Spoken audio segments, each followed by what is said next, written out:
오늘 성경 말씀은 열왕기상 19장 9절에서 12절입니다. 어떻게 보면 성경에서 우리가 주목하기 좋아하는 거대하고 극적인 사건들이 사실 더 깊은 의미가 담긴 사건을 위한 들러리에 불과한 것이 아닐까 하는 생각이 듭니다.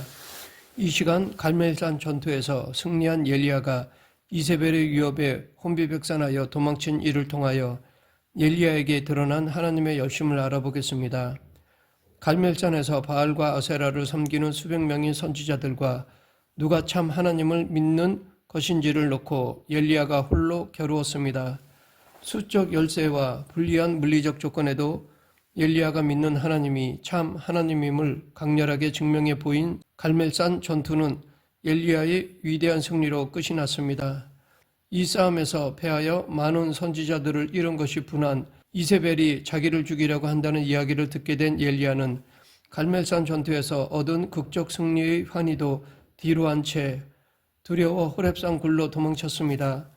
호렙산 굴에 머물러 있던 엘리야에게 엘리야야 내가 어찌하여 여기 있느냐라는 여호와의 말씀이 임하였습니다. 이에 하나님은 엘리야에게 산 위에서 여호와 앞에 서라고 하신 후 지나가셨습니다. 처음에는 크고 강한 바람이 산을 가르고 바위를 부수었는데 하나님은 그 가운데 계시지 않으셨습니다. 바람 후에 지진이 있었지만 하나님은 그 가운데에도 계시지 않으셨습니다. 지진 다음에는 불이 일어났는데 하나님은 불길 가운데에도 계시지 않으셨습니다. 그런데 불길이 지나간 다음에 세미한 소리가 들려왔습니다. 하나님은 크고 강한 바람, 지진, 불 가운데 계시지 않고 세미한 소리 가운데 계셨던 것이었습니다. 그러면 왜 하나님은 크고 강한 바람, 지진이나 불처럼 강렬한 것 속에 나타나시지 않고 세미한 소리로 오셨을까요? 또 세미한 소리로 오실 것이라면 처음부터 그렇게 하시지 왜 바람, 지진이나 불 다음에 나타나셨던 것일까요? 하나님이 세미한 소리로 오신 것은 그렇게 나타나신 것 자체에 메시지가 있기 때문입니다. 이것을 강조하려고 먼저 크고 강한 것들을 지나가게 하셨던 것입니다. 그렇게 해야 세미한 소리가 지닌 메시지가 엘리야에게 더 와닿았을 것이기 때문입니다. 세미한 소리로 나타나신 하나님을 이해하지 못한 엘리야는 내가 어찌하여 여기 있느냐라고 거듭 물으시는 하나님에게 항의에 가까운 대답을 하였습니다. 엘리야의 원망을 들여다보면 그는 하나님의 하나님 되심이 드러나는 때는 바로 이때다. 갈멜산에서 역사하셨으니 이제 모든 사람들이 알도록 하나님이 당신의 영광과 능력과 높으심을 온 천하에 명백하게 나타내실 것이다 라는 기대를 품고 아합 왕 앞에서까지 나아갔었던 것입니다. 그런데 살기등등한 이세벨의 위협을 듣자 혼비백산하여 호렙산까지 도망치게 된 것입니다. 더욱이 거기서 나타나신 하나님의 모습은 엘리야의 기대 밖이었습니다. 그러면 세미한 소리 가운데 임하시는 분이란 무슨 뜻일까요?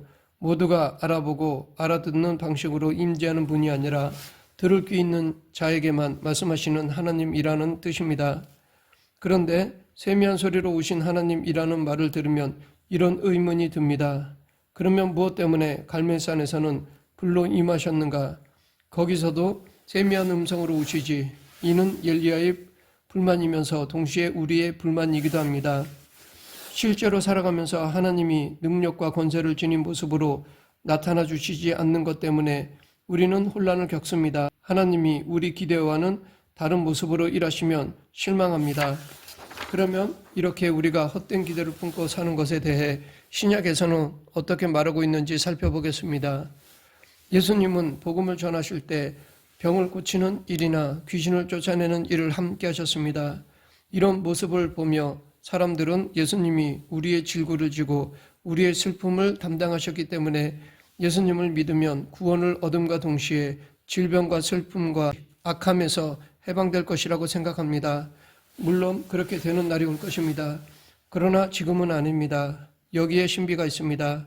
요한계시록에 모든 눈물을 그 눈에서 닦아주시니 다시는 사망이 없고 애통하는 것이나 곡하는 것이나 아픈 것이 다시 있지 아니하리니 처음 것들이 다 지나갔음이로라 라고 하였습니다. 그러면 그 전까지는 어떤 상태라는 것일까요? 사망이 있고 애통하는 것이 있고 곡하는 것이 있고 아픈 것이 있다는 것입니다. 이것이 우리의 현재이며 현실입니다. 엘리야의 기대 그리고 동일한 오해를 하고 사는 지금 우리에게 성경이 말하고자 하는 바가 무엇인지 살펴볼 필요가 있습니다. 흔히 마태복음 13장은 천국 비유의 장이라고 부릅니다. 이 장 전체가 천국에 관한 비유로 가득하기 때문입니다. 씨 뿌리는 비유, 겨자씨 비유, 누룩 비유, 밭에 감춰진 보화 비유, 그물 비유 등 여러 비유를 통해 천국을 그려내고 있습니다. 예수님이 비유로 말씀하시자 제자들은 어찌하여 그들에게 비유로 말씀하셨나이까? 라고 물었습니다. 그러자 예수님은 천국의 비밀을 아는 것이 너희에게는 허락되었으나 그들에게는 아니 되었으니 무릇 있는 자는 받아 넉넉하게 되되 없는 자는 그 있는 것도 빼앗기리라 라고 대답하셨습니다. 그런데 여기서 나오는 비밀은 영어로 시크릿이 아니라 미스터리입니다. 곧 신비라고 해석해야 이 비유가 말하고자 하는 바를 이해하게 됩니다. 비밀은 말해주지 않아서 모르는 것인데 신비는 말해주어도 깨달을 수 없는 것입니다. 즉 보여주지 않아서 모르는 것이 비밀이라면 보여주는데도 못 보는 것이 신비입니다. 무릇 있는 자는 받아 넉넉하게 되되 없는 자는 그 있는 것도 빼앗기리라 라는 말씀이 의미하는 바가 이것입니다. 깨닫는 자나 볼 수 있는 자는 비유로 말미암아 더 풍성한 유익을 얻게 되지만 깨닫지 못하거나 볼 수 없는 자는 몽땅 놓치게 되어 있다는 말입니다. 거듭난 자만이 보고 듣고 깨달을 수 있습니다. 지금 엘리야의 소원은 이것입니다. 자기가 믿는 하나님, 자기가 아는 하나님을 저 원수들도 다 깨달을 수 있도록 강렬하게 나타나 주시기를, 이세벨도 알고 아합도 알 수 있도록 그렇게 확실하고 분명하게 나타나 주시기를 소원하고 있습니다. 하나님이 강렬하고 확실하게 나타나시기만 하면 누구나 하나님 앞에 항복할 수밖에 없을 것이라고 엘리야는 생각했던 것입니다. 하지만 정말 그럴까요? 아합과 이세벨이 하나님 앞에 항복하지 않은 이유가 하나님이 분명하고 확실하게 나타나시지 않아서일까요? 그렇지 않습니다. 거듭난 자만 볼 수 있는 하나님을 누구나 볼 수 있을 것이라고 오해했던 것입니다. 이 점은 우리들도 마찬가지입니다.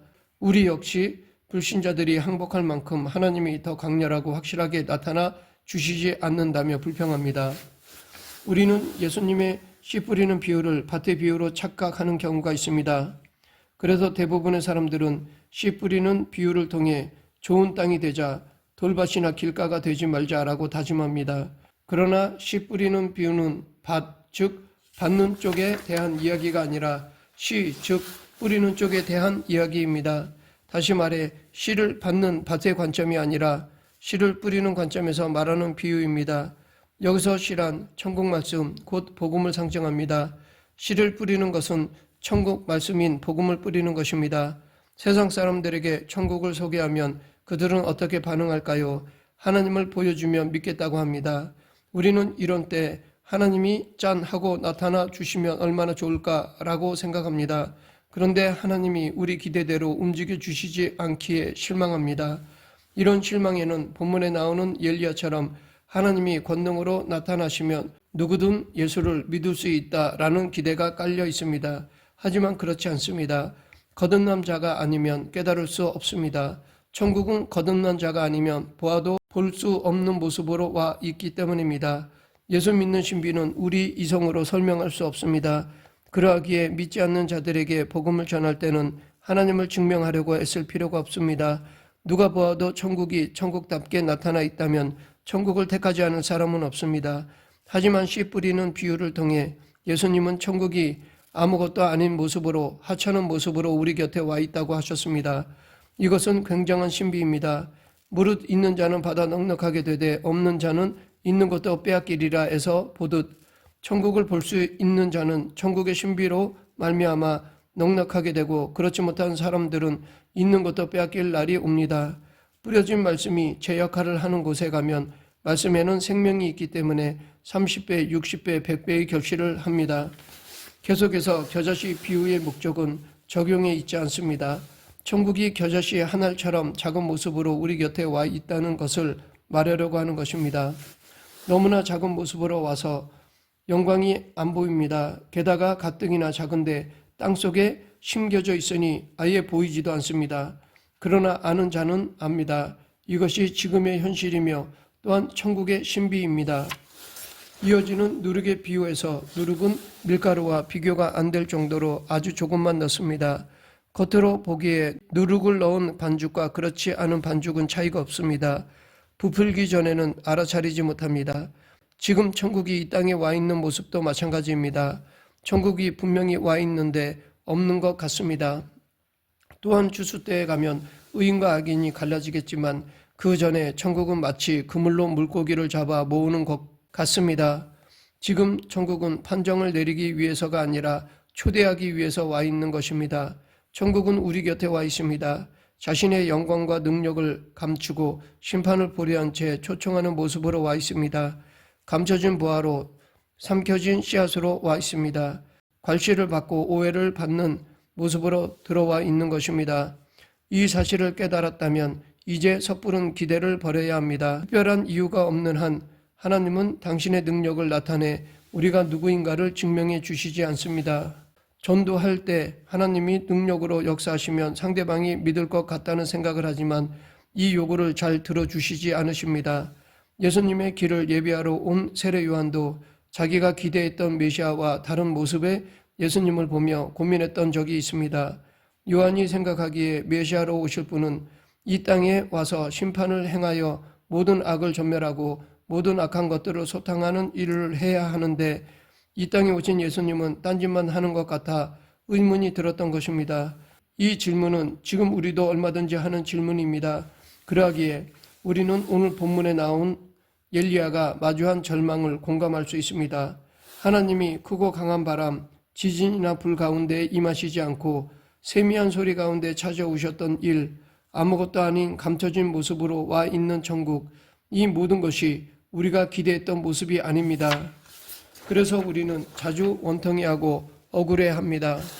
그러나 갈멜산 전투에서 보여주신 확실하고 장엄한 승리만이 하나님이 일하시는 증거가 아니라 숨어 들어가 있는 호렙산 골짜기의 세미한 소리 가운데에 임하시는 것 역시 하나님의 일하심을 안다면 우리 기대와 어긋난 현실을 받아들일 수 있을 것입니다.